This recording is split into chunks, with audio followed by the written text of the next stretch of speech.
They meet like fire and water. One burns, the other soothes. At first, it looks like balance. But soon, you realize the water is evaporating and the fire is growing stronger.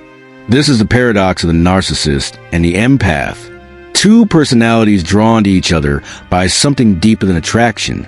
Something almost magnetic. It's not just chemistry. It's psychology. Because when a narcissist sees an empath, they don't just see kindness. They see fuel. A reflection to project their grandiosity onto. And when an empath meets a narcissist, they don't see danger. They see someone to heal. But healing a narcissist is like trying to calm a storm by whispering to it. It feels noble until it becomes a slow kind of self-destruction. To understand why narcissists are drawn to empaths, we have to step into the darker corners of human need, the kind that isn't spoken about at dinner tables. The narcissist's need is validation, endless, intoxicating validation.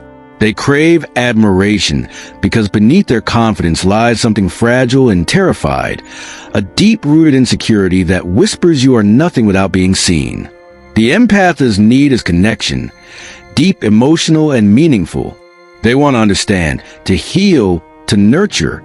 They see pain and lean toward it, hoping love can mend what's broken. So when these two meet, it feels almost destined. The narcissist performs strength, and the empath senses pain. The empath offers compassion, and the narcissist offers attention. For a while, both feel seen. But beneath this illusion of harmony lies a psychological trap. The narcissist's hunger will never be satisfied, and the empath's compassion will never feel enough. This is not love. It's a transaction disguised as intimacy. Psychologists often describe this as a narcissist-empath dynamic, an emotional ecosystem built on imbalance. At its core is narcissistic supply, the emotional energy, admiration, and attention a narcissist needs to sustain their self-image. Like a performer who can't exist without an audience, they feed off the reactions of others. The empath, on the other hand, becomes the perfect audience, attentive, emotionally intelligent, and deeply responsive. They feel every shift in tone, every flicker in expression. They sense the narcissist's wounds, often before the narcissist even admits they exist. But here's the danger. The empath's gift for understanding becomes their curse. Because while they see the wounded child behind the arrogance, they forget that not every wound wants to heal. Narcissists are drawn to empaths precisely because empaths reflect their ideal self, gentle, caring, unconditionally accepting. The narcissist basks in that reflection, absorbing it like sunlight. It temporarily quiets their inner emptiness. For the empath, this connection feels powerful, even spiritual. They believe they're helping someone rediscover their humanity. But what's really happening is a subtle psychological exchange. The empath gives, the narcissist takes. Over time, the empath starts to feel drained, confused, even guilty. They start apologizing for emotions that aren't theirs. They internalize the narcissist's chaos and call it love. And this is where the psychological irony unfolds. The empath's empathy, their ability to understand and absorb emotional pain, becomes the very thing that keeps them trapped. The narcissist's need for admiration and control thrives on the empath's forgiveness. Each apology from the empath reinforces the narcissist's superiority. Each second chance tells the narcissist they are still in control.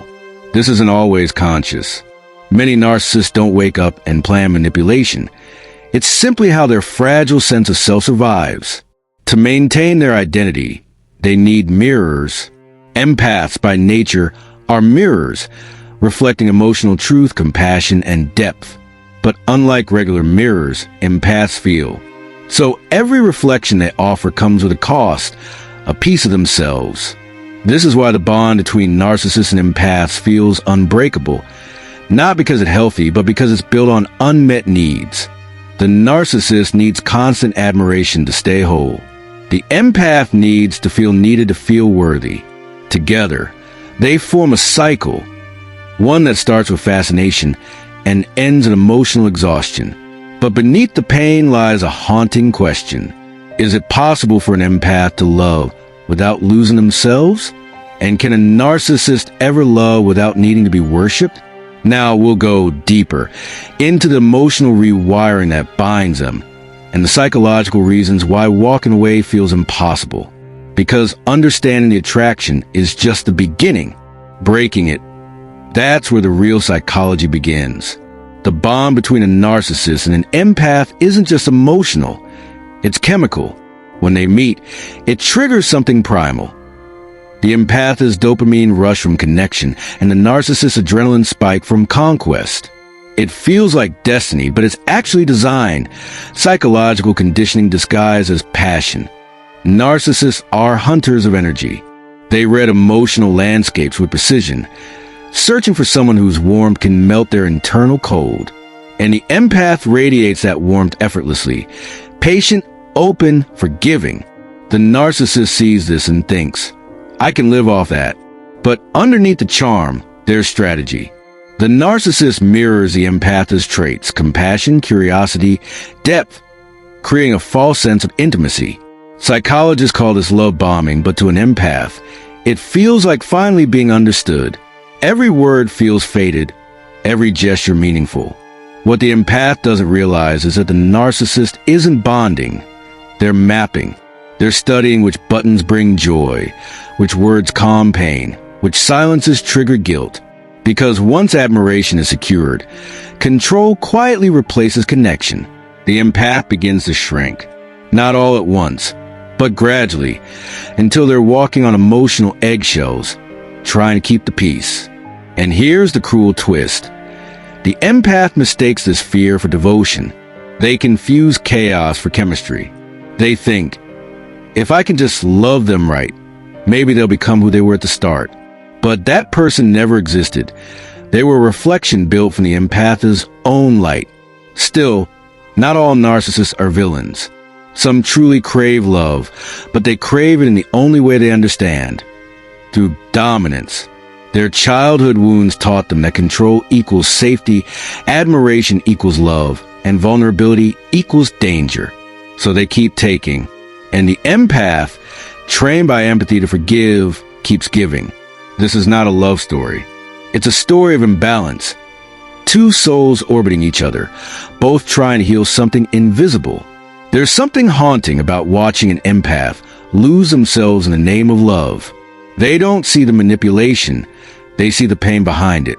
They hold on, believing their compassion can rewrite another person's history. But empathy without boundaries becomes self-betrayal. It turns into a slow erosion of self-worth.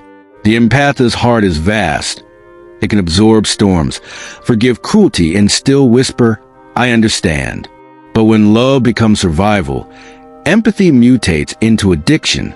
They start depending on the very person who drains them. Meanwhile, the narcissist becomes more powerful, not because they're strong, but because the empath hands them the script of control. Through silence, compliance, and hope. Yet even in this imbalance, there's something deeply human. Both are searching for wholeness, just in opposite ways. The narcissist seeks it externally, through praise and dominance. The empath seeks it internally, through connection and healing. One fears abandonment, the other fears disconnection. And so they cling, not out of love, but out of need. But here's the truth that changes everything. Empathy and narcissism aren't enemies. They're reflections of the same longing. To be seen, to matter, to feel safe in someone's gaze. The difference is that the empath gives that safety freely, while the narcissist demands at any cost. When an empath finally learns that love isn't measured by sacrifice, something shifts. They stop trying to fix the fire and start tending to their own light. They realize that understanding someone's pain doesn't mean you must carry it. So maybe the real question isn't why narcissists are drawn to empaths. Maybe it's why empaths are drawn to pain. Why do they see potential where others see warning signs? Why do they keep offering peace to those who thrive on chaos? Perhaps because empaths see the world not as it is, but as it could be. And in that vision, they lose themselves trying to create harmony in someone else's storm. But healing begins the moment the empath realizes their empathy is sacred. Not a resource to be drained, but a boundary to be protected. When they stop rescuing and start recognizing, the entire dynamic collapses. The narcissist loses their mirror, and the empath finally meets their reflection, clear, unbroken, whole. So ask yourself, are you loving people who see your heart, or those who feed on it? Are you nurturing connection, or maintaining control disguised as care? If this made you think differently about love and energy, subscribe, and keep exploring the hidden psychology that shapes who we choose and why. Because sometimes, understanding the darkness is the only way to protect your light.